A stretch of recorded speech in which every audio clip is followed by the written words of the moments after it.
All right, so question number 8, we're in section 2 of the paper, says the function f um, is the function f is such that x in the domain is mapped onto 3 plus 5x minus x squared.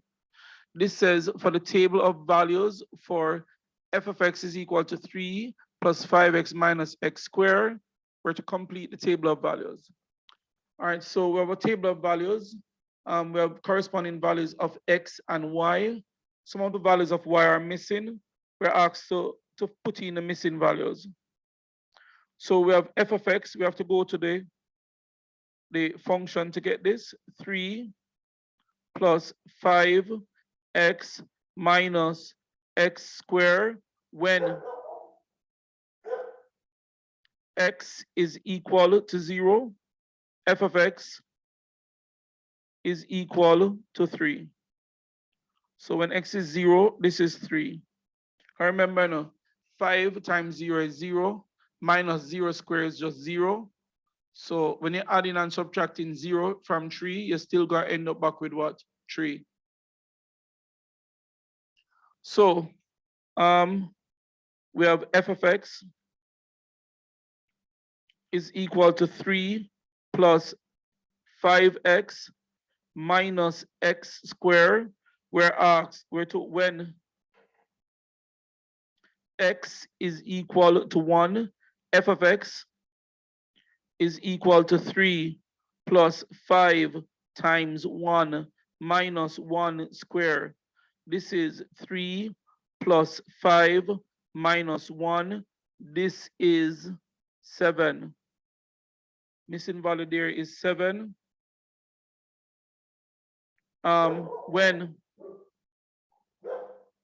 x is equal to 4, f of x is equal to 3 plus 5 times 4 minus 4 squared. This is 3 plus 20 minus 16. So this is 20 minus 16 is 4. 4 plus 3 is 7. All right. 3, I'm guessing that is minus 3 should come here. All right. If we maintain in the symmetry of the thing, we have when x is equal to 6, f of x is equal to 3 plus 5 times 6 minus 6 squared. This is 3 plus 30 minus 36. This is 33 minus 36, which is minus 3. So we have our 4 missing values. 3, all right. So we completed the table, we got our 2 marks, we're moving on. We're asked to complete the graph on this graph sheet here, complete the graph. So we have minus 3 there. When it was 6, it's minus 3. So we end up here when it's 6. When it's 4, I think it was what, 7? So 7 would put us here. When it is 1, it's also 7. 1, 2, 3 is 4 of them we're put in. And I think when it was 0, it was 3. I think it's here.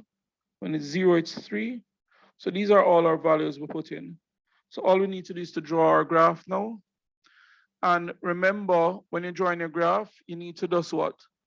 Put the pencil point where you're gonna start and move your hand. Try and move your hand, draw lines through a curve through all the points. What you need to do is ensure you do not follow the pencil with your eye. Just look where you want to take the pencil to, where you want to go to, and just draw the best curve that you can draw. All right, give me a second. Let me just try and draw this.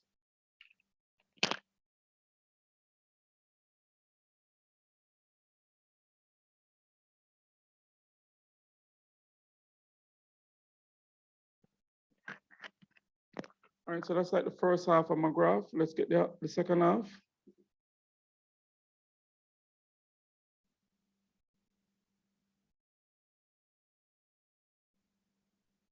All right, not perfect, but we probably can work with it. All right, wrong thing. So if you're a perfectionist like myself, let me see if I can get it off. All right, you probably want to draw that last bit over again.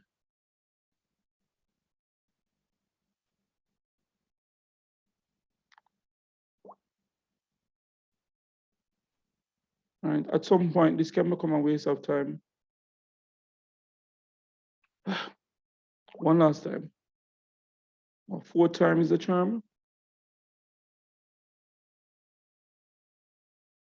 I was wrong. 5th time is the charm.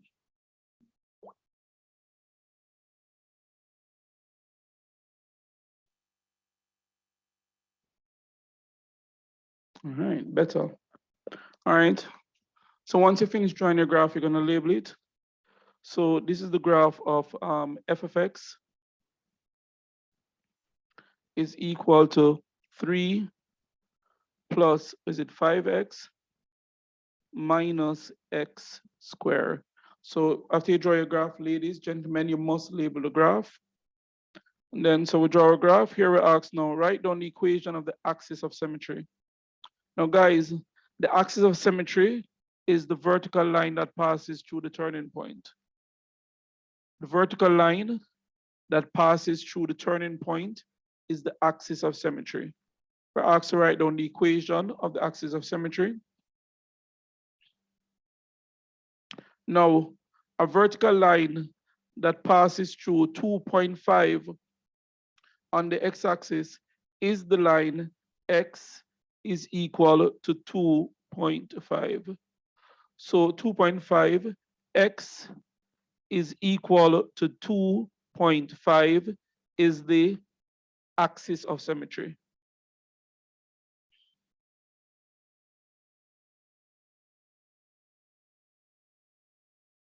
So the axis of symmetry is a vertical line that passes through the turning point, where to state the value, the maximum value of the function.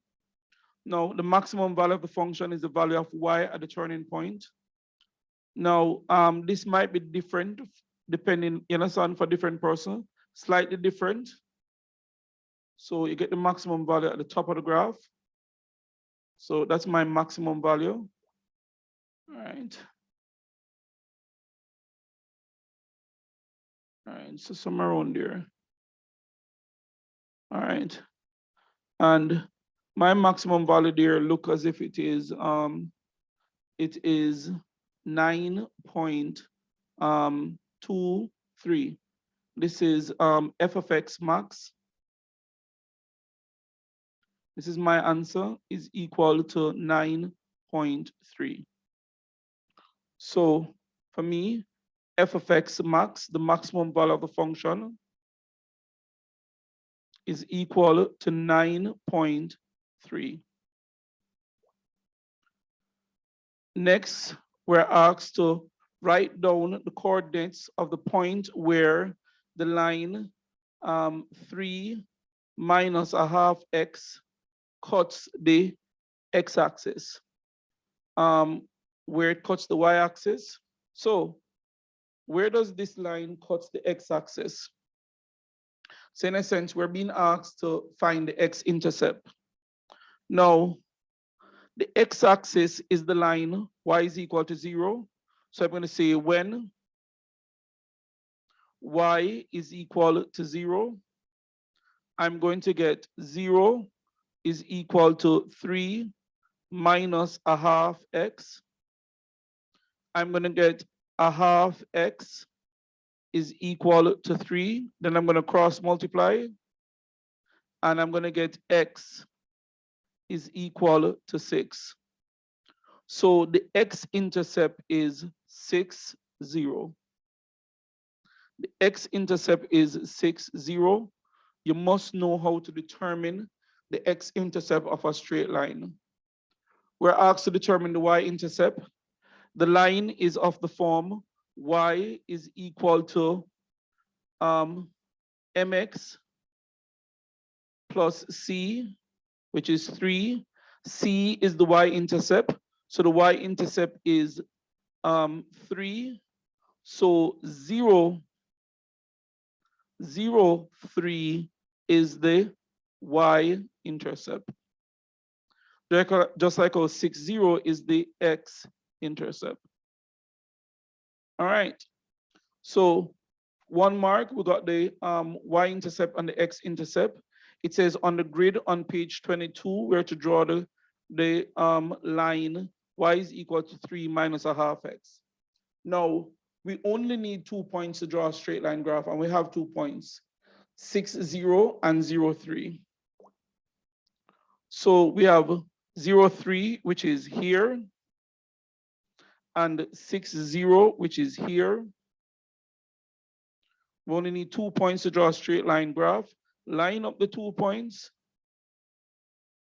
and draw your line through them. You should definitely do a better job than what I just did. All right, but it's just that I can correct. So you're going to line up the 2 points with your ruler and draw a straight line through them. Then you're going to label the line. This is the line of y is equal to minus a half x plus 3. This is a straight line. The gradient is negative, so the line slopes down and it cuts the y-axis at 3, which we all can see. Then now we're told, this says, using your graph, determine the solution of the equations y is equal to 3 plus 5x minus x squared, y is equal to 3 minus a half x. So in other words, we're being asked to use graph to solve simultaneous equation. Now, whenever you're using graph to solve simultaneous equation, you must draw the graph of the two equations. This has already been done. When you draw the graph of the two equations, the solution are the values of x and y where the two graphs meet. So let's look where the two graphs meet. So these are my solutions. Now you're supposed to get 4 solutions for these two equations, 2 values of x and 2 values of y. The two graphs meet here, all right, where x is 0 and y is 3, and the two graphs also meet here. Now this one is not so easy to read.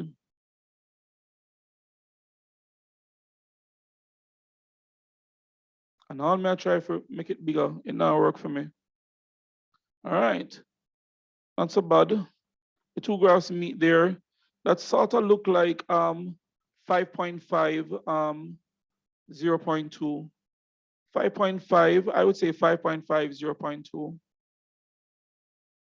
So the solution, my solutions are